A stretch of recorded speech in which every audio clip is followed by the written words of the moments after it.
Hey, this is Ron, the Gunmaker Dude here. Wanted to talk to you a little bit more about additional 308 rogue elements. Remember in our first Paperweight compatibility video, we talked about how certain, different companies' fixtures aren't going to work with other companies' paperweights, or very well may not. That becomes a much more serious issue with the 308s. Just to recap, the biggest issue you can have is that these holes are not going to be in the right place according to the plunger, safety plunger hole, and they're not going to work. They're also, and a lot of that is so they could use AR-15 parts, but the facts are every company is a little bit different. I've seen a couple that are the same, but most of them are different. And by the way, if I mention any particular company's name, it doesn't mean anything good or bad about that company. If I do mention it, it probably means I've worked with some of their stuff and it's good stuff. But let's get in a little bit more into the other things you need to know before you buy somebody's 308 paperweight. One is find out what upper will work with their paperweight, because a lot of the companies are, work with the Aero Precision. Looks like really good, high-quality stuff. Most of the people I've talked to said they're very happy with theirs. Other people work with the DPMS this or that. Find out also what magazines they fit. Remember, with the AR-15, there's most people are adhering to the mil spec. And what that means is that every AR-15 lower has to fit every AR-15 upper. It has to fit all the AR-15 magazines, at least all the good quality magazines. I had a gentleman come in the other day. He had an aftermarket 308 magazine, and it just kind of went in his gun and fell right out. It just wasn't a well-made magazine. It was made out of metal. And there was no way it was ever going to work.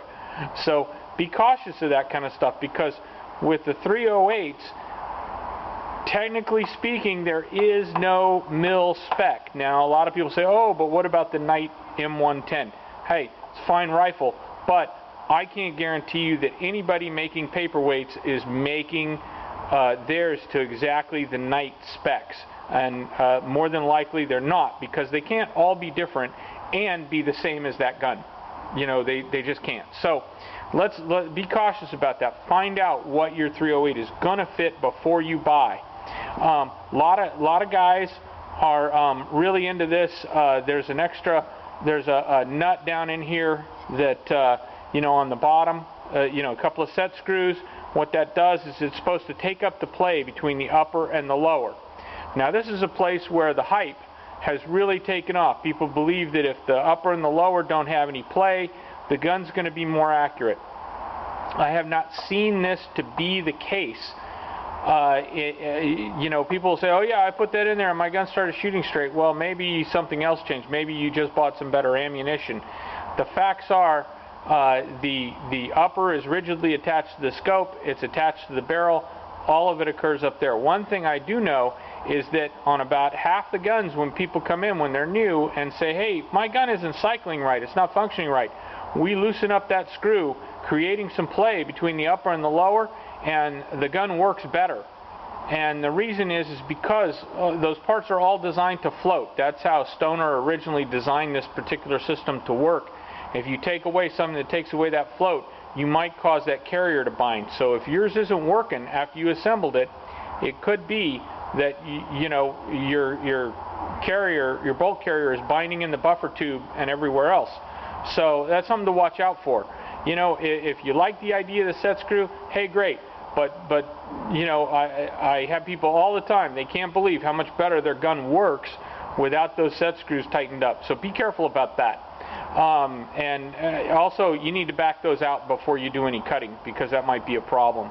The other problem I'm seeing a lot, and I'm seeing this with both AR-15 lowers and uppers and AR-10 or 308 uppers, is very, very simply this pocket here and the pillar or lug that goes on the upper, that goes down in there, is too tight. I see it up here too, but not quite as often. What that is that's a bunch of people who don't understand firearms making these parts, and they're shooting toward the median, and they see the size of say on the AR-15 1/2 an inch, they're making it 1/2 an inch. Well, they're doing that on the uppers too, and then you get a little anodizing in there and such, and nothing fits. So really, you know, I always check this, because a lot of times guys say, oh hey, mine doesn't fit, you know, we need to cut this wider, but what's really happened is on the upper it's cut too big. And sometimes just taking off some of the anodizing or the coat or whatever, the Cerakote, whatever they used up there, you take off some of that and it fits pretty nicely. But you know, once again, how tight that fits, it doesn't have to fit really tight. A lot of people are like, oh, I don't want it loosey-goosey, but that is what happens a lot. So anyway, I'll be back with more, and I hope you enjoyed this video.